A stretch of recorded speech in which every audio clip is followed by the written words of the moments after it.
प्रदेश के सभी बेरोजगार साथियों और अभिभावक गणों और मीडिया बंधुओं को मेरा सादर प्रणाम।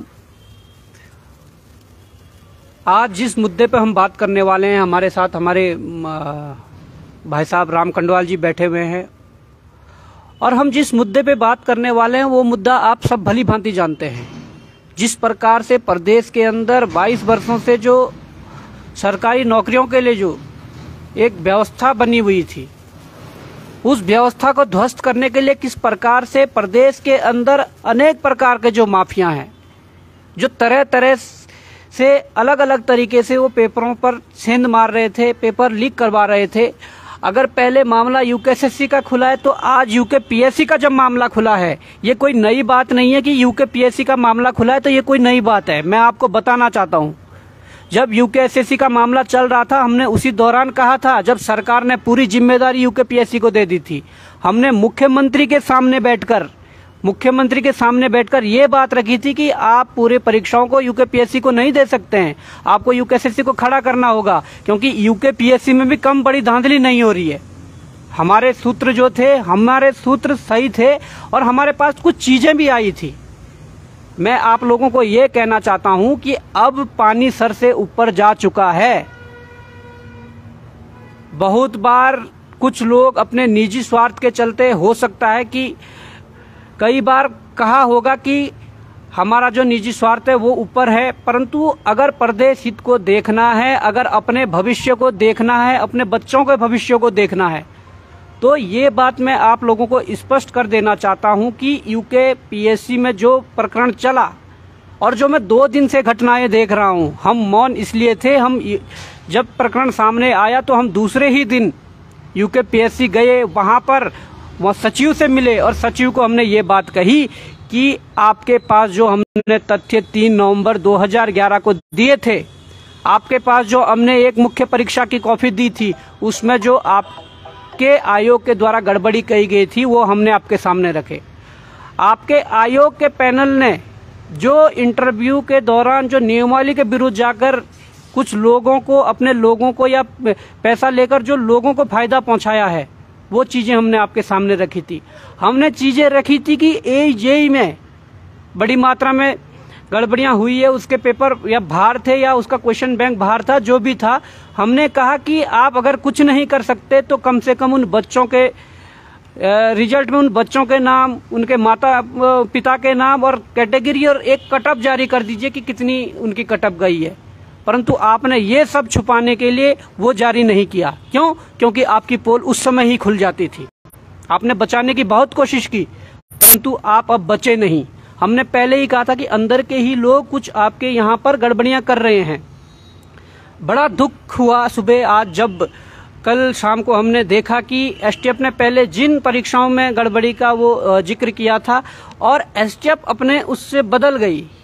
एसटीएफ के जो मुखिया है, जो एसएसपी है, उनका जो बयान आता है कि जो हमारे जो ये चतुर्वेदी जी हैं, इनको एक परीक्षा की जिम्मेदारी दी गई थी और एक परीक्षा की अगर जिम्मेदारी दी गई थी वो पटवारी परीक्षा थी। हम आपकी बात से सहमत भी है और सहमत भी नहीं है। सहमत इस वजह से हैं कि अगर आप कह रहे हैं कि एक परीक्षा की जिम्मेदारी दी थी तो ठीक है, आप उसको रखिए। अगर चतुर्वेदी को एक परीक्षा की जिम्मेदारी दी थी तो पुलिस जो सिपाही का जो पेपर है या जो पुलिस सिपाही का जो क्वेश्चन बैंक है वो बाहर कैसे आया? हमारे पास चीजें आई है और आयोग इतने अपड़ा दबड़ी में है कि जैसे ही लगा कि यूकेपीएससी लोक सेवा आयोग जो है उनकी धांधली सामने आ रही है, आप पुलिस मुख्यालय से 12 तारीख को एक लेटर जारी कर देते हैं कि हम जो पुलिस जो आरक्षी है, जो इसमें फायरमैन के जो पद है, उनके लिए आप ट्रेनिंग सेंटर जो उनको चिन्हित कर रहे हैं, उनको चयनित कर रहे हैं। अभी रिजल्ट नहीं निकला, अभी आपका मेडिकल नहीं हुआ, अभी आपका वहां पर डीबी नहीं हुआ और आप कह रहे हैं कि ट्रेनिंग सेंटर चयनित कर रहे हैं। इतनी बौखलाहट क्यों? मैं साफ तौर पर यह इशारा कर रहा हूं कि इसके अंदर बड़े से बड़े अधिकारियों की मिलीभगत है और ये हम आपको साबित करके दिखाएंगे। हमारे पास चीजें आई है और चीजें आ रही है और भी चीजें आ रही है। इसलिए मैं ये स्पष्ट करना चाहता हूं कि सरकार की यदि मनमानी ऐसी रही या सरकार की मंशा ये है कि आप पटवारी को आगे करके सारे मामले दबाना चाहते हो तो आप दबाइए, आप उसके लिए स्वतंत्र है। आपके पास अभी ये समय है कि आप सत्ता में हैं, आप इसको दबाइए। परंतु मैं मुख्यमंत्री जी आपसे ये कहना चाहता हूं, मेरी बात को गौर से सुन लीजिएगा। सरकार में बैठे मंत्री विधायकों, ये बात गौर से सुन लीजिएगा कि मैं ये कह देता हूं कि एजेई का पेपर बाहर था, पुलिस कांस्टेबल का पेपर बाहर था, पटवारी का पेपर बाहर था, प्रवक्ता के भी हमारे पास बहुत से साक्ष्य हैं, जिन प्रवक्ता की आप बात कर रहे हैं। और आयोग को हमने ये बात कही कि फिलहाल जो परीक्षाएं हैं, पहले आप इसको स्थगित करिए और आप जांच करिए। अगर चतुर्वेदी को एक ही परीक्षा का जिम्मा सौंपा गया था, तो एजेई का पेपर किसने बाहर करा, उस दूसरे व्यक्ति को भी पकड़िए। पुलिस कांस्टेबल का पेपर किसने बाहर करा, उस व्यक्ति को भी पकड़िए। ये नहीं होने वाला कि आप पटवारी को आगे करके सारे मुद्दे दबाएंगे। हम दबने वालों में से नहीं हैं और ना मुद्दे दबने देंगे, ये हम सीधी सी बात कह रहे हैं। इसके लिए हमें कुछ भी करना पड़े, इसके लिए हमें जन सैलाब सड़कों पर उतारना पड़े, हम उतारेंगे। ये बात ध्यान रहे। सरकार सुन लें, सरकार का जो खुफिया तंत्र है वो सुन लें। ये सर से ऊपर पानी जा चुका है, हम अब बिल्कुल भी सहन नहीं करने वाले। और मैं अभ्यर्थियों को, छात्रों को, बेरोजगारों को भी ये कहना चाहता हूं, अगर आपके लिए 2-4 महीना लेट होता है तो लेट सही, परंतु ऐसी व्यवस्था के अंदर पेपर देना बड़ा ही एक इस तरीके का गुनाह है। अपने आप में भी हमारा भी कुछ मौलिक कर्तव्य है कि भाई कम से कम अगर कोई भ्रष्टाचार के खिलाफ जो लड़ रहे हैं उनके साथ खड़े हो जाइए। क्योंकि अगर आपने अपने निजी स्वार्थ को आगे रखकर यदि ये कोशिश की कि हमारा पेपर 22 को होना है, होने दो, और अगर पेपर होने के बाद कुछ चीजें सामने आती है तो सबसे बड़ा दुख तब होगा। इसलिए हम कहते हैं कि अभी जो पेपर है वो चाहे फॉरेस्ट गार्ड का हो या पीसीएस का हो, जिस पीसीएस में आपने कोर्ट में जो मामला लंबित था उसी दौरान आपने वहाँ की ओएमआर वगैरह जो है जला दी थी। इतनी जल्दी क्या थी? क्या कोई बड़ा अधिकारी उसमें फंस रहा था, कोई बड़ा सफेद पोश उसमें फंस रहा था? वो सारी चीजें देखनी पड़ेगी, उसकी गहनता से जांच होनी चाहिए। और एसटीएफ से एसआईटी बनाना, एसटीएफ से मामला वापस लेकर एसआईटी बनाना कहां तक उचित है? अंकिता प्रकरण में आपने डीएम का बयान सुना होगा, और डीएम का बयान दोबारा बदला गया। वो सरकार को बचाने के लिए बदला गया था, सरकार की पैरवी करने के लिए बदला गया था। आज यही प्रकरण यहां पर हो रहा है। जांच एसटीएफ के पास हो, एसआईटी के पास हो,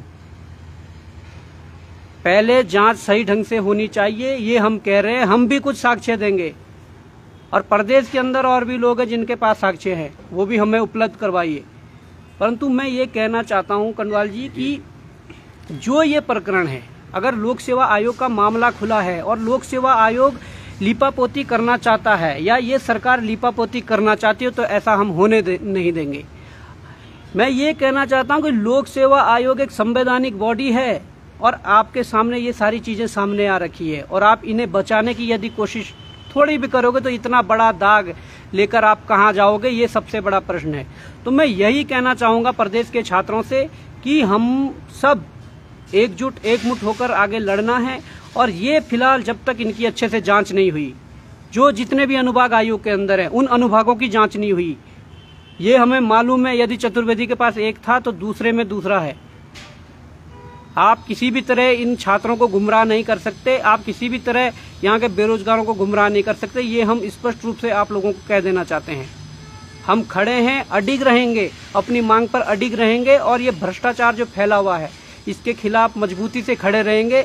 उत्तराखंड बेरोजगार संघ खड़ा है, पहले भी लड़ा है और आगे भी लड़ेगा। ये मैं आप लोगों से कहना चाहता हूँ। और भी तमाम बातें हैं, वो तमाम बातें आप लोगों के साथ शेयर करेंगे, और उसके बाद बहुत जल्द 1-2 दिन में एक पूरे बेरोजगारों की एक आम बैठक बुलाई जाएगी, जिसमें निर्णय लिया जाएगा कि करना क्या है, इस सरकार को उखाड़ फेंकना है या करना क्या है। अगर सरकार बात नहीं सुनती है, ये सरकार जो लीपापोती करने का काम कर रही है, तो इन सरकार को कैसा जवाब देना है, ये सब मिलकर हम तय करेंगे। कंडवाल जी भी हमारे साथ है, कंडवाल जी भी अपनी बात रखेंगे कि किस प्रकार से इस मुहिम को आगे ले जाना और किस प्रकार से इस मुद्दे पर लड़ना है, जिससे कि भविष्य में कभी भी हमारे जो साथी हैं जो सरकारी नौकरी के लिए तैयारी कर रहे हैं, उन पर कोई भी ऐसी आंच ना आए या उनके भविष्य के साथ खिलवाड़ ना हो। इस प्रकार की जो चीजें हैं वो ना हो, इसके लिए हमारा जो ये निरंतर प्रयास चल रहा है वो उस पर हम अडिग है, वो प्रयास हम कर रहे हैं और आप लोगों को भी इसमें सहयोग करना चाहिए।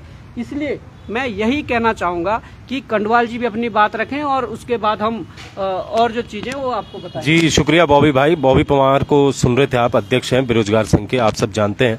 लेकिन बॉबी भाई, अगर आपको याद होगा कि जिस दिन परीक्षाएं यूके SSC से यूके PSC भेजी गई थी, तो उसी दिन, उसके अगले दिन जो है हम सबूत लेकर गए थे वहां पर, यूके PCS के कार्यालय हम गए थे और हमने वहां पर बताया भी था चीजों को कि भैया ये चीजें हैं। लेकिन इन्होंने उस समय हमने इग्नोर किया था हमको कि भाई ऐसा कुछ नहीं होगा, ये आयोग जो है एक तरह से ईमानदार आयोग है। लेकिन अगर आप ईमानदार थे तो आपके पीठ के पीछे AEJE का कब से ये सब चीजें चल रही थी, प्रवक्ता में हुआ, पटवारी में अब हो गया, और अब जो सबसे बड़ी खबरें हमें आ रही हैं कि भाई पुलिस कांस्टेबल का जो परीक्षा है उसमें भी ये सब चीजें हुई थी। और ये मान के चलिए आप, पुलिस कांस्टेबल का तो हमें कुछ दिन पहले ही पता चल गया था, लेकिन वही है, अगर हम इसको डालते तो सब जानते हैं कि क्या हो सकता था। इसलिए हमने जो है बेरोजगारों के हित में ये चीजें उस समय नहीं डाली थी। लेकिन अब जब पटवारी की चीजें सामने आ चुकी हैं और प्रवक्ता की चीजें सामने आ चुकी हैं, AEJE वाली सामने आ चुकी हैं, तो पुलिस कांस्टेबल का भी इनको अब जो है, जब तक जांच नहीं होती तब तक इस परीक्षा को आप, इसका रिजल्ट आप घोषित नहीं करना है। साफ सी बात है, क्योंकि जांच होनी चाहिए। 1500 जो पोस्ट है ये उनका जिंदगी का सवाल है, क्योंकि बार बार 8 साल बाद ये पोस्ट लाते हैं और उसमें भी अगर ऐसा खेल खेलेंगे तो मुझे लगता है कि ये बहुत निंदनीय चीज होती है।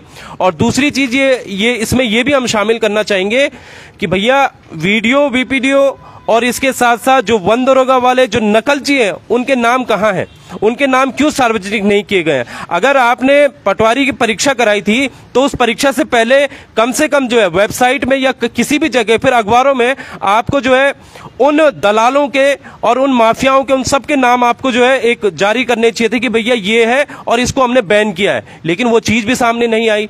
और अब क्या आप पटवारी के जो 120-130 लोगों के नाम सामने आ रहे हैं जिन्होंने नकल की है, क्या आप उनके नाम सार्वजनिक कर रहे हो? अभी भी नहीं कर रहे हो और आप आगे बढ़ रहे हो कि भैया 2 दिन का समय है, हमें जल्दी दीजिए, हमें रिजल्ट निकालना है पुलिस का, हमें जो है फॉरेस्ट गार्ड का पेपर करवाना है। अबे पेपर तो आप तब कराओगे ना जब आप ये जो लिस्ट आपके सामने आएगी कि ये कौन से चेहरे थे बेरोजगारों को, तब तो आस जगेगी कि हाँ भाई इन लोगों को आजीवन प्रतिबंध कर दिया गया है, इनकी फोटो हमारे पास है, इनके मम्मी पापा का नंबर, मम्मी पापा का जो नाम है वो हमारे पास है, तब जाके एक रिलीफ मिलती है। लेकिन आपको इतनी हड़बड़ी किस चीज की है, ये बात हमारे जो है समझ में नहीं आ रही है। तो इसके लिए, इन तमाम चीजों के लिए हम जो है बहुत जल्द एक आम बैठक बुलाएंगे, शायद कल या फिर परसों में एक आम बैठक बुलाई जाएगी, और उसके बाद आगे की रणनीति, क्योंकि अब जो है सड़कों पे उतरने का समय है। और ये ऐसा नहीं है कि आप एक दिन सड़क में उतर गए और खेल खत्म हो गया कि भाई अब जो होगा देखा जाएगा, नहीं। इसके लिए हमें एक लंबी लड़ाई लड़नी है और उस लंबी लड़ाई लड़ने के लिए आप सबका सहयोग जरूरी है। क्योंकि भाई अगर देखिए चीजें अगर होती रहेंगी, कल अब फॉरेस्ट गार्ड का पेपर हो गया, फिर वही चीज हो गई, फिर आप बोलोगे कि सर एक रैली कर लो, एक महारैली कर लो, तो फिर वो चीज सही नहीं होती। इसीलिए आपको जब तक लड़ाई लड़नी है तो उसको जो है जड़ से उखाड़ फेंकने के लिए आप सबका साथ बेहद जरूरी है। क्यों बॉबी भाई? बिल्कुल सही बात कही, जो आपने लड़ाई की बात कही है, निर्णायक लड़ाई होनी चाहिए। देखिए, हम तो शुक्रगुजार है ऊपर वाले के कि UPSSC के खिलाफ मुहिम शुरू की थी और हमने ये बात उस दौरान कई बार कही है। आप हमारे पोस्टों में जाकर, हमारे इंटरव्यू में जाकर, पीछे के इंटरव्यू में जाकर देख सकते हैं, हमने कई बार कही है कि अगर हम दोनों को एक साथ, दोनों आयोगों को एक साथ लेंगे तो फिर दिक्कतें आ जाएगी। हमने पहले UPSSC का करा, परंतु ऊपर वाले ने जल्दी ही इस मामले को खोल दिया, नहीं तो पटवारी जाता, फॉरेस्ट गार्ड जाता, पुलिस कांस्टेबल जाता, सारी ये चीजें ध्वस्त हो जाती। और PCS आप देखते हैं ना, आप देखिए कि कितनी बड़ी अड़बड़ी है कि यहाँ पर पटवारी के एडमिट कार्ड 4 या 5 दिन पहले निकले। इतनी क्या अड़बड़ी हुई कि जैसे ही लगा कि लोक सेवा आयोग में गड़बड़ी हुई है, फॉरेस्ट गार्ड के एडमिट कार्ड आपने 11 दिन पहले जारी कर दिए। क्या अड़बड़ी थी? PCS के एडमिट कार्ड आपके वेबसाइट पर, आपके आयोग की जो साइट है उस पर बाद में जारी होते हैं और 2 दिन पहले टेलीग्राम और आपके WhatsApp ग्रुपों में चलता है। तो ये कौन सी गोपनीयता रह गई? तो ये बड़े सवाल है और बहुत से साक्ष्य हैं। ऐसा नहीं है कि साक्ष्य नहीं है, हम बिना साक्ष्यों के नहीं बोल रहे हैं। हम SIT को भी साक्ष्य देंगे, STF को भी साक्ष्य देंगे और सरकार को भी साक्ष्य देंगे। ये हमारी जो मुहिम है ये चलनी चाहिए, आगे चलनी चाहिए, क्योंकि ये जो भ्रष्टाचार के खिलाफ ये मुहिम है, इस लड़ाई के लिए आप सबको, हम सबको साथ मिलकर लड़ना है, तब जाके कुछ हम इस पे पार पा पाएंगे, तब जाके हम अपने युवाओं के भविष्य को बचा पाएंगे। ये हमारी जो मुहिम है ये भ्रष्टाचार के खिलाफ है, इसमें सबको साथ होना है कंडवाल जी। और मैं यही कहना चाहता हूं कि आप सबको ये संदेश है कि एकजुट एकमुट रहिए और तैयार रहिए, कभी भी अलाउंस हो सकता है। अगर सरकार से हम वार्ता करने की कोशिश कर रहे हैं, अगर सरकार नहीं मानती है, आयोग नहीं मानता, तो आप तैयार रहिए, तैयार रहिए देहरादून जाम करने के लिए। देहरादून जाम होना चाहिए, तैयार रहिए। आप जिस जगह हो उस जगह पर आप तैयार रहिए, उस जिले मुख्यालय को जाम करना है, ये हमने कह दिया है। और आप लोगों को इसका समर्थन करना चाहिए, क्योंकि ये लड़ाई उत्तराखंड के भविष्य से जुड़ी हुई है। तो कंडवाल जी आप क्या कहना चाहेंगे? मैं तो यही कहना चाहूंगा, बाकी जो भी मैसेज होगा शाम को, कल तक हम पब्लिश कर देंगे। और ये सारा मैसेज जो है पूरे उत्तराखंड के युवाओं को, अभिभावकों को, पत्रकारों को हम बता देंगे कि चीजें क्या क्या है। और जब हम साक्ष्य दे देंगे, एसटीएफ को दो, एसआईटी को दो, सरकार को दे, जो भी चीजें हैं, अगर सरकार उस पर कार्रवाई नहीं करती है तो अंजाम तो क्या होना है वो आप सब जानते हैं, सरकार भी जानती है कि अंजाम क्या होगा। आप हमें प्रचंड बहुमत का वो मत दिखाइए, हम जानते हैं वो प्रचंड बहुमत कुछ नहीं है, वो सारी कठपुतलियां हैं जो तुम्हारे विधायक है, सारी कठपुतलियां हैं जिनके मुंह से गलत के खिलाफ एक आवाज नहीं निकलती, और सारे विधायक कठपुतलियां हैं। और यहाँ के मुख्यमंत्री, यहाँ के मंत्री सारे कठपुतलियां हैं जो दिल्ली के रिमोट से चल रही है।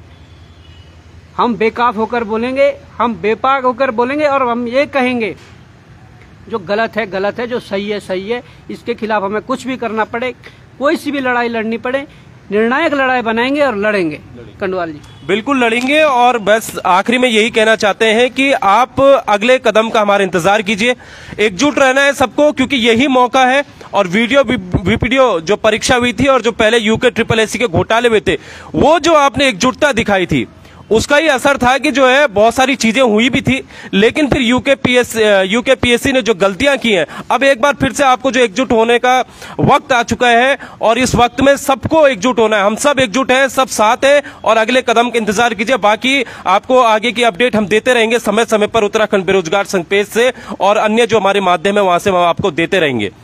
फिलहाल शुक्रिया दोस्तों। क्यों बॉबी भाई, बिल्कुल खत्म करते हैं अभी तो खत्म करते हैं। और हम लगातार लगे हुए हैं, हम अगर बैठे तो हमारे 3 घंटे हमने अभी यहाँ पर निष्कर्ष निकाला है, 3 घंटे रणनीति बनाई कि क्या है।